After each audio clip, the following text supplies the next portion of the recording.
कोल्हापूर जिल्हा प्रशासनाने बाटलीमध्ये असेल किंवा कॅनमध्ये असेल पेट्रोलला बंदी केलेली आहे। त्याचबरोबर टू व्हीलरमध्ये 200 रुपये आणि फोर व्हीलरमध्ये 2000 रुपयाचा असा नियम चालू केलेला आहे। काही दिवसापासून कोल्हापूर जिल्ह्यामध्ये सर्व पेट्रोल पंपावर गर्दी दिसत होती, पण आता तुरळक गर्दी दिसते।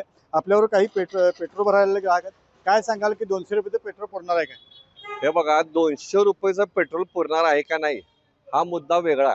200 रुपयात पेट्रोल पुरत नाही आम्हाला पण माहिती आहे, परंतु ही जागतिक युद्ध आहे, जागतिक परिस्थिती आहे, त्याला थोडं तरी सामोरं जायला पाहिजे आपण। आणि कोविड सारख्या काळातून हा भारत देश सुखरूप बाहेर पडलाय, तर ही इंधन टंचाई काय मोठा विषय नाही आहे। आम्हाला आमच्या देशाचं नेतृत्व नरेंद्रजी मोदी पंतप्रधान साहेब यांच्यावर पूर्ण विश्वास आहे। काही दिवसात सगळं सुरळीत व्यवस्थित पार पडेल। आता लोकांनी थोड्या काही आपल्या गरजा आहेत, त्याला कुठं तर ब्रेक द्यायला पाहिजे, कुठं तर पायी गेलं पाहिजे, कुठं सायकलचा वापर केला पाहिजे, असं माझं वैयक्तिक मत आहे। तुम्ही मेडिकल रिप्रेझेंटेटिव्ह आहे, काय तुम्हाला काय वाटतं 200 रुपये पुरणार? आमचं सर्जिकल साहित्याचं हे आहे, ऑफिस आहे आणि आम्हाला 50-50 किलोमीटर लांब जायला लागते आणि 100 रुपयाचं काल फक्त पेट्रोल मिळाले। दिवसातून आम्ही एकदाच बाहेर पडतो आणि 4 कामं आटपून मगच हे करतोय एका टायमाला।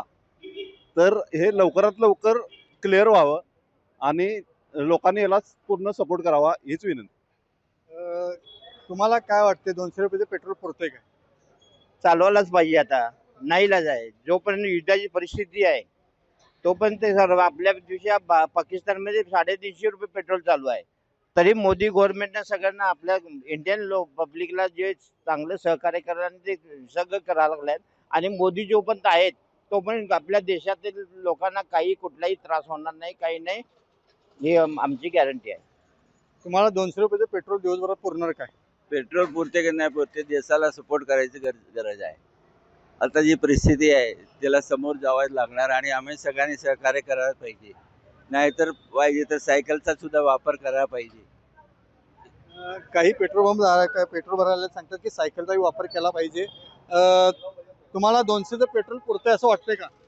200 रुपयाचं पेट्रोल हरकत नाही पुरायला, काहीच अडचण नाही आहे। आणि असं ह्या गाडीमध्ये मुळात 400 रुपये किंवा 450 रुपयाचं पेट्रोल लागत असताना 200 रुपयाचं मिळत असेल तर चांगलं आहे ना, उत्तम आहे, काही हरकत नाही आहे। आणि गर्दी करायची काही गरजच नाही आहे, सगळीकडे पेट्रोल अवेलेबल आहे। लोकांनी घाबरून जाऊ नये, गर्दी करू नये आणि आपला मनस्ताप वाढवून घेऊ। कोल्हापुरातील ह्या पेट्रोल पंपावर ह्या ग्राहकांच्या प्रतिक्रिया आहेत। कोणी पॅनिक होऊ नये, कोणी घाबरून जाऊ नये आणि त्याचबरोबर प्रत्येकानं जपून कुठलीही गोष्ट वापरावी असा एक संदेश देण्यात येत आहे।